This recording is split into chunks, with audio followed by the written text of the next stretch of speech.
Things I like episode 2, and we're going to be going over standardizing as much as possible and actually sticking to it. And first and foremost, before I get into it, do you need any of this stuff to look good, to make good progress? And the answer is no. There's people that have done none of this that will look better than I will ever look. But I do think it can help when we're talking about just optimizing and having some good measurable progress. All right, so let's get into, so what does this mean?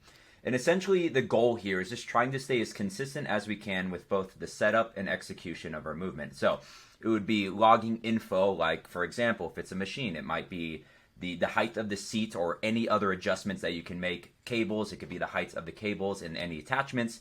And then when it comes to free weights, it could be like the angle of the bench and the specific movement strategy or arm path that we use. So, for example, like if we're pressing where our elbows are at maybe a 45 degree or we had a 90 degree, et cetera, et cetera. So now let's get into why. And it's essentially just to have a more accurate representation of a true net progress with the specific movement or exercise. And a big thing is you have to remember our body is an adapting machine and it will get the job done. But when we run into fatigue, it will generally have a different movement strategy to get the job done.